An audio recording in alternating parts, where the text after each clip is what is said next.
August 29th, and this is how our pond is looking.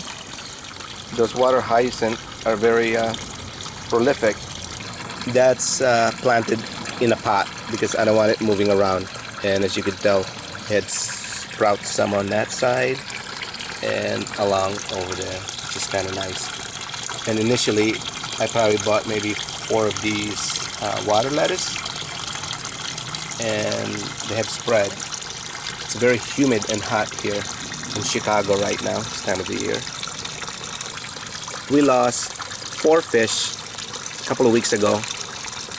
We had a really bad thunderstorm in the middle of the night, and when I had looked up and checked about 3 o'clock in the morning, the waterfall had kind of twisted off and it was pouring on the side there, so it had drained half of the pool. So I had no choice but to fill it up with tap water, and I think that was too much of a shock for them, so 4 of the fish didn't make it. And since you saw this last time, we've added the screens on the side to make it higher, which adds in another foot, because we had a jumper. One of the koi jumped, and the next morning it was already dead outside, so we put this in, and they're still pretty small, so I don't think they can jump higher than that. And right now, because our small pond is heavily stocked, we do water change daily, about 20%, just to keep everything balanced. And we added a few more since we've lost several. But other than that, I've been testing the water quality on a weekly basis, and it's pretty much all in sync. And right around October maybe, I'll move them in the garage. I bought a 100-gallon stock tank, so maybe around 2 weeks or so I'm going to start cycling that, bringing some of this plants and water in there, start the cycle. Haven't really spent more time doing anything with this pond, because next spring, we're gonna dig up this whole area over here, our current strawberry patch, and we're gonna turn this into koi pond. It's kind of nice because it already has this perimeter outside here. It'd be nice to, from the sliding door, be able to see it. That's where the water pitcher is gonna go, so that we can see it from inside the house, from the dining room when we're in there, because this is the view right here from inside the house. It doesn't give them a lot of surface area right now because of all the vegetation, but they do come up when it's feeding time. It's like in the 90s right now. It's very sunny, hot and humid, and I'm sure you've heard all those thunders. So far that's happening, like kind of a semi-dark cloud. It's thundering right now, so I don't know what's going to happen, but it's very humid and hot. That's why these plants are thriving. I just turned on the faucet. I'm doing a partial water change right now, and there's the hose that I'd mentioned. I'll just run that for about 5-10 minutes, generally estimating that should be about 20% of the water. I think they see me out here, so you could see in the previous video,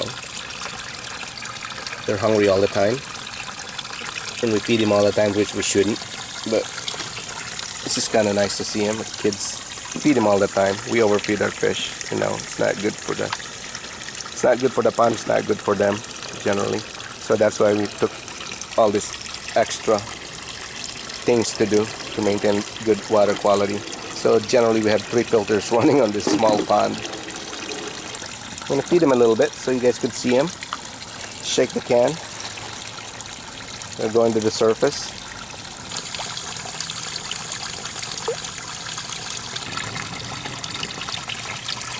And the nice thing about this vegetations in this area is that it does give them some shades. so that they don't get sunburned.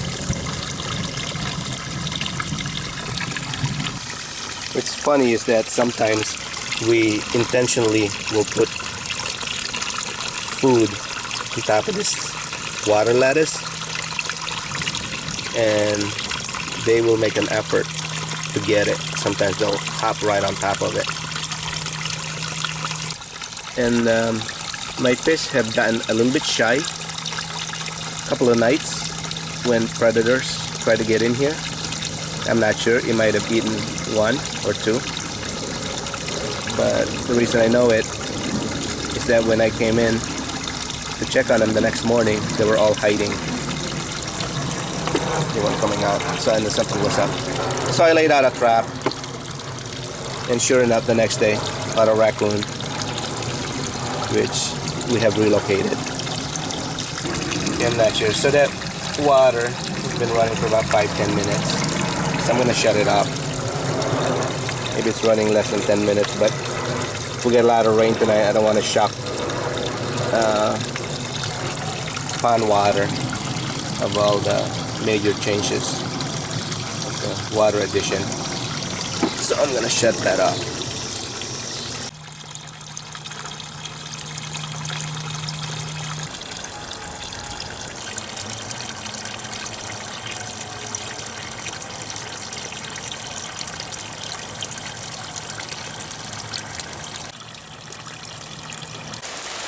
And there goes the rain. Coming down pretty hard.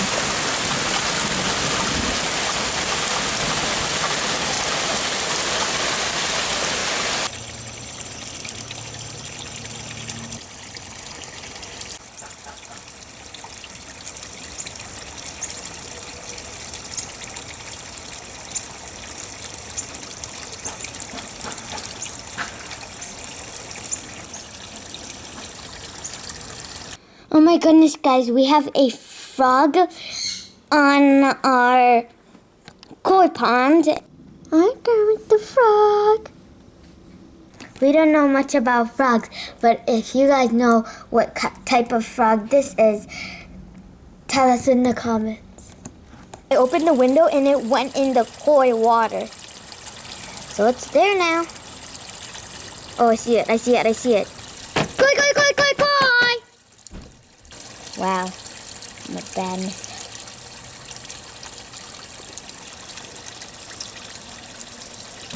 Look at the water hyacinth and the water lettuce. They've multiplied so much.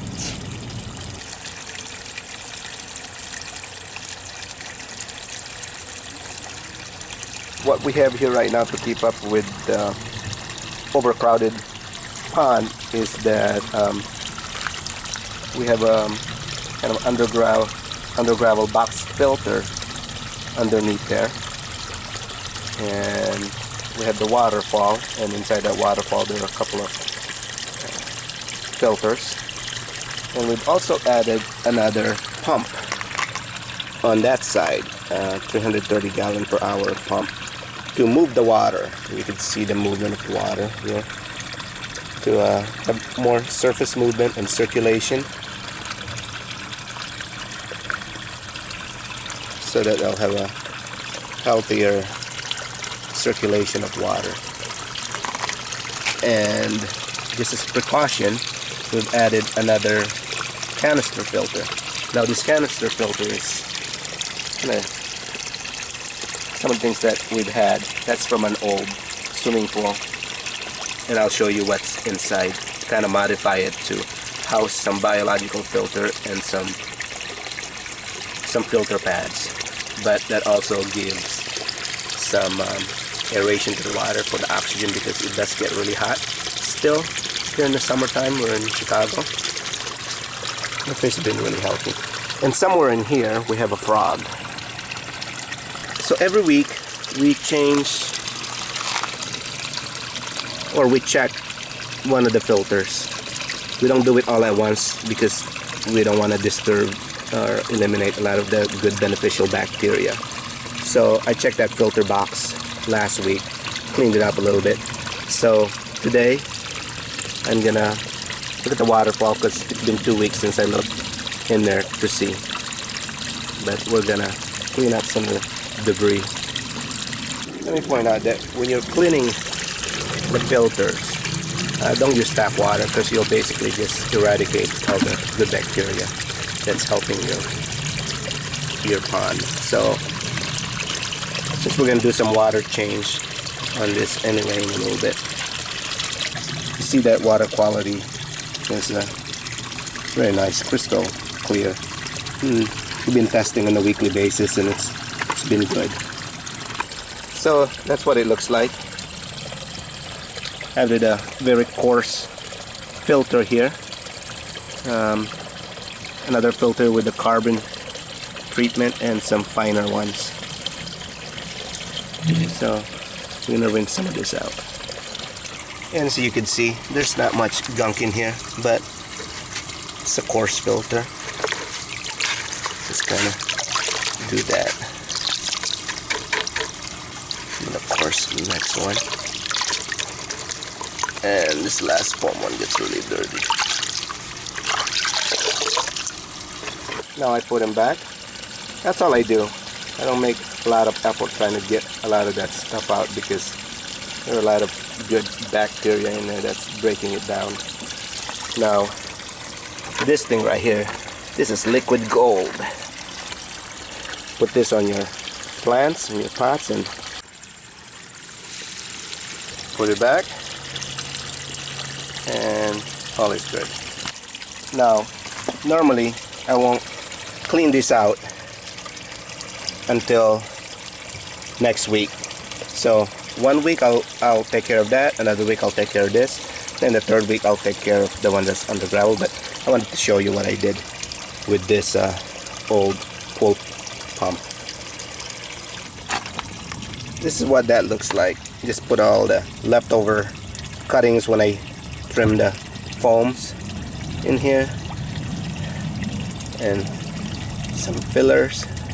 You can tell it's dirty already, so I'm just gonna rinse that out a little bit.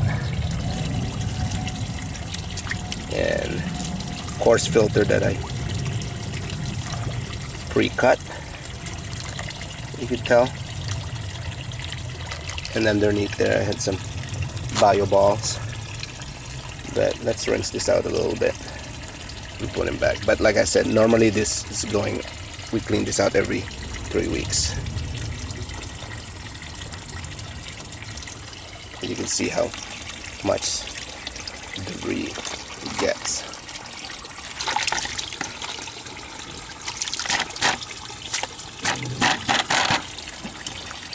So generally clean, I don't put too much in there.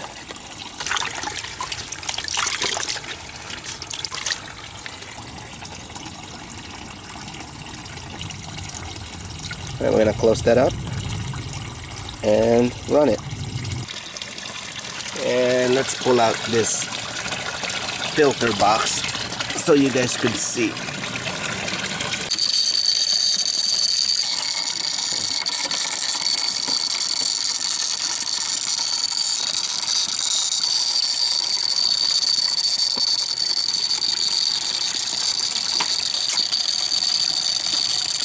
Put my carbon on top and put it back. Just getting some fresh water.